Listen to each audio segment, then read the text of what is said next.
has to be fancy or complicated. I am a big believer in the standard model of speeches, what I call the standard model, and that is to tell them what you're going to tell them, and then tell them at the way out the door what they just heard. Just as simple as that. And you'd be surprised, or maybe you wouldn't because you're all professional speechwriters, you would be surprised, I know I am certainly surprised, at the number of speeches I see year after year that adhere to no clear structure. Now, on the matter of these big points in the middle, opening, which is the three, you just name them. Just name them. In the end, on the way out, just say them again. In the middle, you've got these three big points. And there's a nice technical sounding term for each of these and how we back them up. And I think this will help a lot. Each of the three big points that you're going to make in a speech can be called a subjective assertion. A subjective assertion. The things that support the subjective assertion, objective evidence. Objective evidence. Now, my grad students always have to stop and see who knows what subjective and objective mean.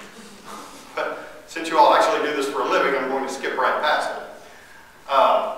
And I'll put this in an example. In fact, this was an example we did last night in class. So look, we were talking about the president giving a speech about the economy, about the stimulus bailout bill.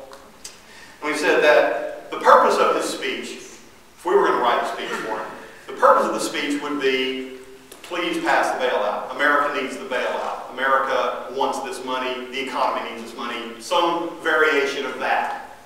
And then the president might offer three big ideas to support why America needs it. Number one, subjective assertion. This bill creates jobs. That is a subjective assertion. Because there are people who subjectively say that's not true. Or they say it's not as true as something else. It is a subjective assertion. This bill creates jobs. I back that, if I'm the president, with objective evidence. I can say, this spending of $2.7 million in Iowa will create will create 100 jobs by putting money in the pockets of a construction firm to build this section of highway. Objective evidence. It cannot be disputed. You see, we sort of have a pattern. We have this overall big idea supported by three tent poles. And then each of the tent poles, we think of those as a big idea.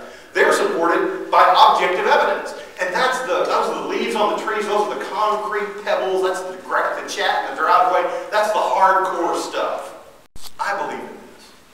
And that's all you can really get out of a speech audience. So then to come away going, I believe in this. If you want them to memorize facts, send them an email. If you want to be able to argue the point as well as you can, send them talking points in a white paper. If you want them to believe you, give them a speech. Make subjective assertions, back it up with objective evidence. Because while they can argue with your subjective assertions, they cannot argue with your evidence. And since this is an oral game, it's happening very quickly. They won't pause to try to take down your evidence. There's a technique in PR called setting fires, basically. This is sort of a controlled way to do that. Evidence, evidence, evidence, evidence, evidence. Sometimes, and this is dirty cool, stealing a base, whatever phrase you like. By offering so much evidence, people begin to believe that whatever the subjective assertion is true, simply because they have hit, the word I said before, a preponderance of evidence.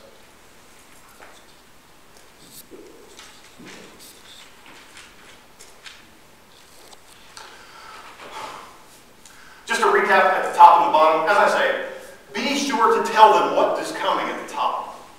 And you don't have to use fancy words. In fact, the fancier it is, the harder it is to find. Don't wrap it in a bunch of paper and ribbons. Put it out there. There is nothing wrong with plain speaking. Ain't nothing wrong with it. I'm a big believer in starting the speech process by making a spec sheet. And that is just a list of all the things that you might put on that you might need to assemble before you begin writing.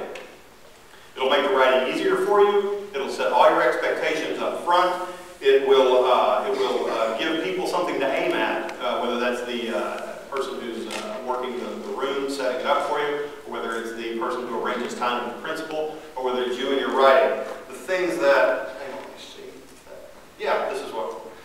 These are some of the things you want to put on the spec sheet.